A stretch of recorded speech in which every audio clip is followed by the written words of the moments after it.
Okay, so what is the vetting process then? What would you say? What would you tell some people to do if they just now starting? They dealing with, getting all these messages, or they just trying to find a good manufacturer. What would you say they need to do as far as research to make sure they're not getting played? Okay, so if you are just starting your brand, I would not recommend getting a manufacturer because you will have a small amount of orders. So I would definitely tell you to buy blanks and find a screen printer near you and then build yourself up. That's what I did because I knew I wasn't moving enough product at the time because manufacturer, they have like minimum requirements and you have to hit this certain price threshold. And All in audio experience. All right, let's go. All in audio experience. You're all in audio experience. We got my boy Kenzo in the building, the owner of Lost Pearl. What's good, bro? The hottest clothing brand in the streets. My bad, but boy, go ahead. Nah, you good. I just want to say I appreciate y'all having me on, man. Whole lot of that. And I got the fire co-host in the building. Where you at, my boy? I know y'all eardrums probably broke. That shit was not that loud, nigga. Oh, it wasn't? Okay. Got them old man ears. It was kind of loud. Nah, I'm just talking shit. I'm weak. Hey, Trent, you missed out this time. He got me lacing that Lost Pearl. Let me show it off for the camera. Oh, dang. Oh, yeah, that hoodie hard. Yes, sir. Dang, man. Unbiased opinion. Yeah, unbiased opinion. He got the, what's this, baby blue joint? Yes, sir. Yes, All sir. right. All right. So we got Kenzo in the building. Let's get into it. So, bro, clothing, like, where did it start? That's usually like our first question. Like, where did it start for you? Where did Lost Pearl begin? Lost Pearl, like the brand itself, it really just came to me in a dream. Like there was really no thought process behind it. No, I don't smoke. I don't smoke, officer. I don't smoke. I'm playing. But nah, for real, bro. Like it just came to me in a dream, and those dreams that you remember when you wake up. Okay, that was important. Sure. So after that, I just went and hit the ground running, just trying to figure out all the information I could on how to start a brand and keep it running. Because a lot of businesses start up, but they don't keep going. So I just had to make sure I could be consistent. Consistent. I like that. Never off beat. That man was trying to stay still. They say if you move, when you wake up, you lose it. So that man was trying to stay still. So that idea. Sleep paralysis demon. Also weak. Yeah. All right, man. So what would you say, I guess, the style of your brand is? Since we already talked how it came, like what's the style of it? To be honest, just gender neutral. Like I just I wanted to create a brand where it doesn't have to be men's, women's, or don't go by, I want to respect all the pronouns. So however you don't, if you do or don't identify, I just wanted to be something that everybody could wear. It wouldn't be a men's section or a women's section. You just gotta be able to put it on, really, like. For sure. So put that shit on. Don't take that shit off. Exactly. I just make stuff that I like, and then I sell it, and the people like it.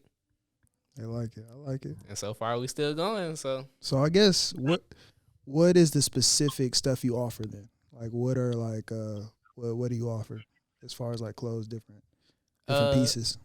Well, whenever I'm designing, I make sure I get off social media because I believe a lot of these recent releases are heavily influenced by what you see, because you see the average person sees between 10,000 to 40,000 ads a day. Okay, fact. Depending on how often you are on social media. So I always make sure I do a little social media cleanse before I get into designing and stuff like that. All right. So I make sure I'm putting out something genuine for my customers. We love the free game. Okay. Yeah, that's what's up. Cause I guess we can kind of continue to go into your process. We like to ask people what their process is when designing. So you do a cleanse. What else are some other things that you do? Like, do you, what they call some type of wall? I don't know. But what else is involved in your creative process when it comes to coming up with something new? Well, in all honesty, I plan for the entire year at the beginning. of the previous year. Like, so on mentally, I'm on 2023 on my snap. 2023 drops. That So, nigga's late. Wow. That nigga's so late as hell. in 2021, I had already planned what I was gonna do this year. So I don't mind saying it on here. So I have knitted sweaters coming out in March because I know how wishy-washy the weather is. So I know for a fact that'll be something that will be in style around that time. But I had already planned to do that last January. So I just feel like it's smart and it's very advantageous because even if you do get your designs early and maybe it's blazing hot in March and you can't do the knitted sweaters, I already have a backup plan for it. So I feel like it's always good to plan ahead and plan effectively. Okay, we getting some free game for real. So, I guess what has been your favorite drop? I guess what's been your favorite, like personal favorite? Like what? Ooh, that's a tough one. I love all my kids. Oh, dead. But I definitely say, okay, it hasn't dropped yet. Can I use the one that's coming out next month? For sure. Oh, yeah. Okay. So I believe that my emotional drop for next month, that'll be my favorite drop. I'm dropping sweatpants and hoodie. Well, hoodie sets basically, but I know everybody want the sweatpants, but and then the knitted sweater is also a part of my emotional drop, but the manufacturer not gonna be able to get them to me till March, so I apologize. Okay. Okay. So I got some questions about the design. So where does the inspiration behind some of your designs come from? Is that, well, you tell me, because you got Lost Pearl, and then you have like some of that rock star vibe. You got a lot of things going on. So what's some of the inspiration behind the designs? I just don't want to be a one trick pony, as to say, because I feel personally my inspirations come to me when I'm driving. I'll just be in the car and then randomly I'll be like, oh, that would be dumb hard. Like it just come out of nowhere, and then I'll probably pull over to the side of the road, hit my notes app. Notes app go crazy. Hit the notes app, and then I'll plan it for like a couple days. I'll be like, okay, maybe that wouldn't go, maybe that wouldn't look right, embroidered or screen printed or DTG, all of these other things. So I try and plan it, and then I'll be like, okay, would this be good on a jacket, some pants, some shorts, and then that's how I just dig into my process. But it all just comes to me. Like I don't sit down per se. It just comes to me. So you going fast for the non-clothing people. What is screen printing, embroidering, and DTG? Okay, so for screen printing, that is like one of the most effective ways to get print onto a garment.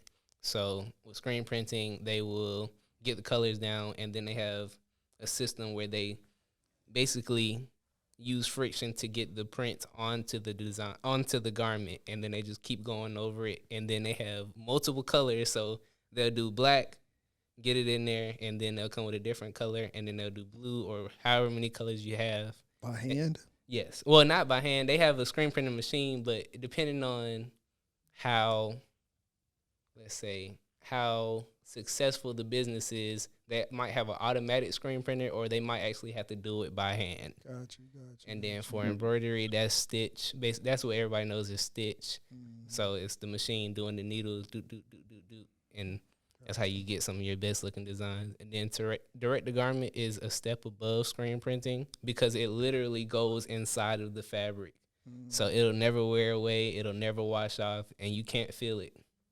So it's not going anywhere, and that's one of the most expensive types of printing because of all those advantages that it has. Gotcha. Learning something. Yes, sir. So, man, you kind of said like somebody else does it. You done leveled up to where you're not putting the printing or nothing like that. Has it always been that way where you got somebody else? You come up with the design. You have somebody else or some other company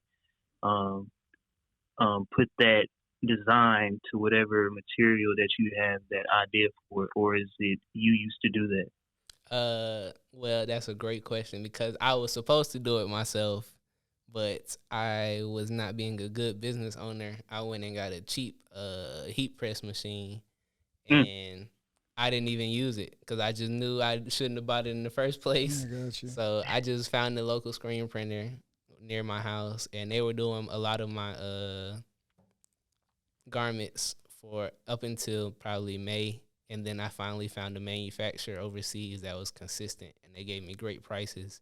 So now I do a lot of my business overseas. Well, about 99% of my business overseas. Okay. So I noticed that when I was just like looking at like some of your posts and stuff. I thought that was dope as hell. So like how did you start getting into like international business? Like that's crazy. Well, a lot of people use Alibaba, Okay. but a lot of people don't trust Alibaba.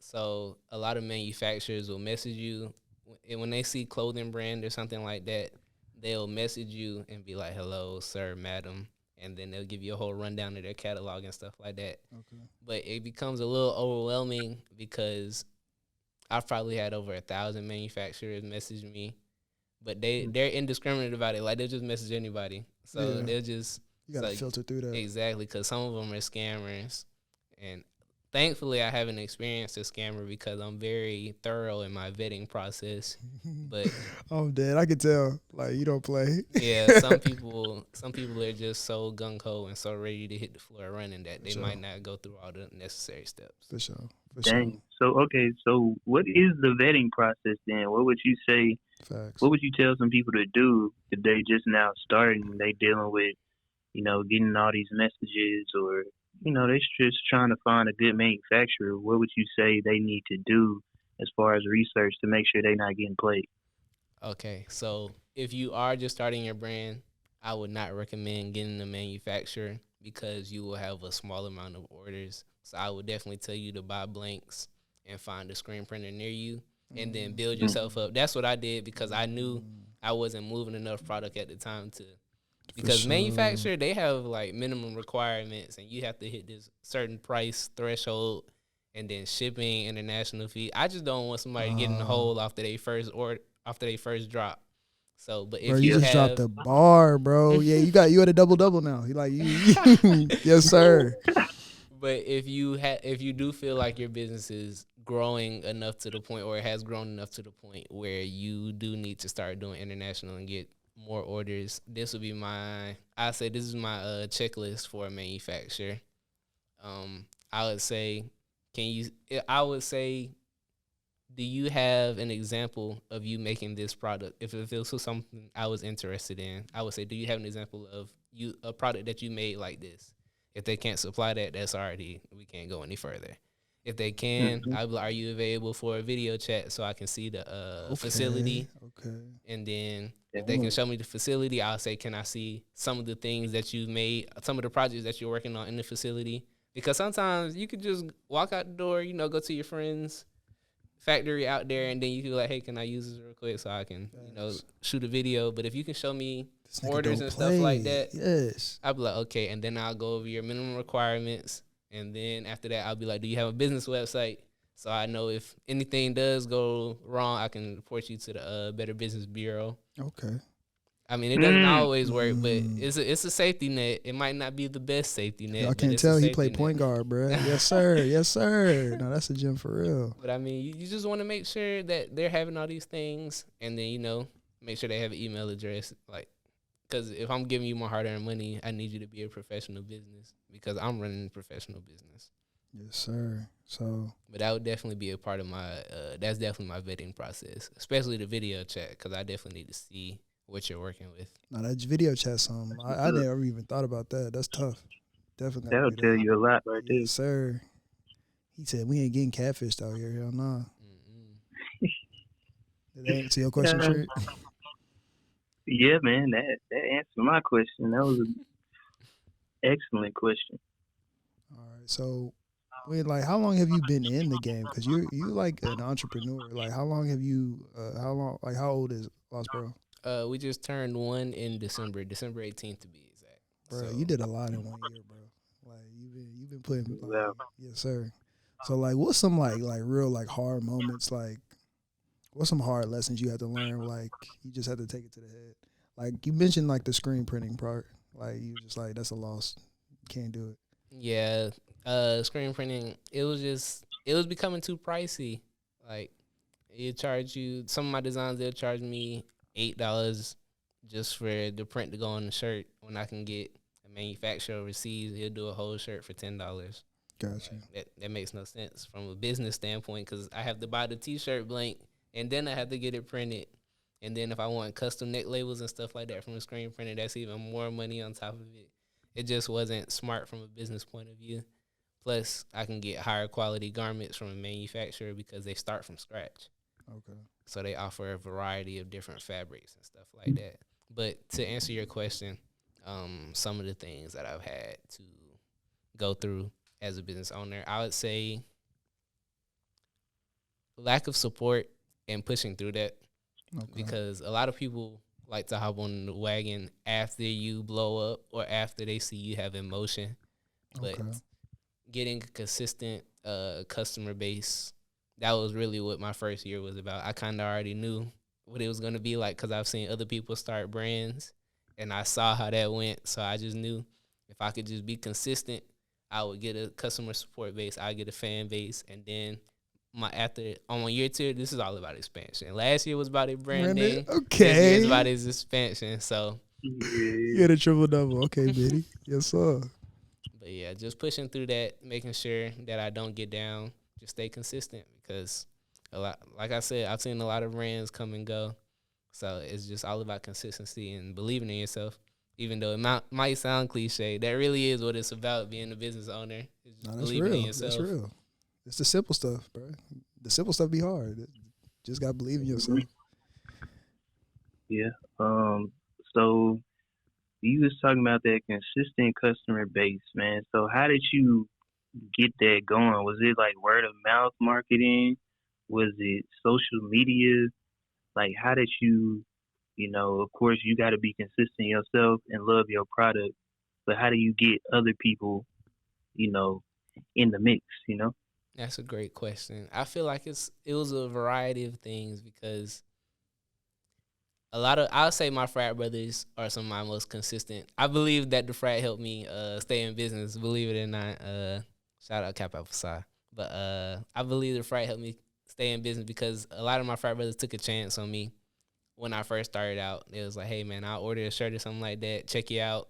And my quality wasn't really all that when I started. Like, I was just buying the cheap blanks because I was a new owner. Like, I was just getting what I could and put a design on it, you know what I mean? Quick cash, you know how it is. Yes, sir. But gotta start from somewhere. Exactly. They was like, okay, man, the shirt is pretty good, man. I'll check you out on the next drop. And then my quality kept going up, and they started ordering more and more, and then they posted on their story. Their friends would see it, and, so on and so forth. And the business page started doing well.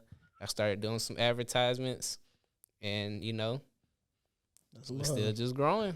That's love. Oh, so, yeah, I that'd definitely be the thing. Oh, go ahead. Yeah, I'm just like, that'd be the thing, it's like sometimes, like, you expect people to, fuck with you because they know you and it don't happen, but it's good to have, like, your frat brothers, like, really support, and help get you to that next level by even buying, but also sharing. People be scared to share your stuff, and I'll be like, what's up, man? Like, what you mean? And Go ahead and share that for me. Oh, yeah, let me say shout out to my family, too. I don't want to pretend like they weren't supporting me, too. My family was definitely, my family members definitely bought everything that I put out. So I ain't getting nothing. My family members definitely support. So one thing I also noticed that you do is like you do pop-up shops and like you actually go out here, you know what I'm saying, show your brand in person, you know what I'm saying, you're not just online. So like you just did your first annual pop-up shop a couple weeks ago. Yes, sir, December 18th. How was that? Like how was like setting that up, like going through the process of putting on an event? Like you're at the head of that. It was definitely different because I didn't realize how much went into it. Like, I was trying to find vendors. I was trying to pay for the venue. I had to find the venue. I had to supply tables because I wasn't about to pay for no tables. So I had to find some tables. Had to find some chairs. Make sure that I was promoting it. Like, it's a lot that goes into it. But for sure. I definitely enjoyed it. I plan on doing it every year, no matter how big the brand gets. And hopefully I can go to other states after a couple of years and stuff like like that. Definitely. You definitely gonna get there, man. Yes, sir. So, go ahead, Trent. Man, I got a question about, so when you started this thing, was it always just, you personally investing in it yourself? Did it get to a point where you was like, all right, I need to go to a bank or I need to get some sponsors or whatever to, or, even like start a fund for people to just donate? How did you start this thing off to get off the ground with, I guess, finances? Oh man, I went and hit the block, man. I went and started This working guy. at UPS. Oh, Nah, damn. not that. You're not gonna get me like that, officer. This nigga was a local pharmacist. Look at us. I started working at UPS, man. They was doing $14.50 an hour, and then we hit peak season. I got in there before peak season, so they tried to keep me on, but I had to come back to school. But definitely working at UPS. I was there for about 4 months, saved up my bread, and then went and got my LLC, paid for my website, all the the yada yada, all the business stuff, set up a business account, all that good stuff. But it was definitely out of everything that I've done so far has been out of pocket, man. So I just been having the budget, just having the budget. Yes, sir. That boy trapping. Okay, so wait. So the website, what did you go through for that? Like, is this custom built or is this like Wix or Oh, it's some- I'm sorry. Yeah, go ahead. It's Wix. I did mine through Wix, but Okay. I feel like I can't do no free promotion. But Nah, I do was Wix. actually I do like, Wix. you gonna give them free promotion? They I nice do- like that? I operate through Wix, but I built my website myself. Like if you go to my website, I did everything myself. So if it's easy to use, I made it. But if it's not, somebody else did it. I'm dead. So you did all that Okay, yourself. yeah. Okay. So going back to that, actually, we're gonna take a break.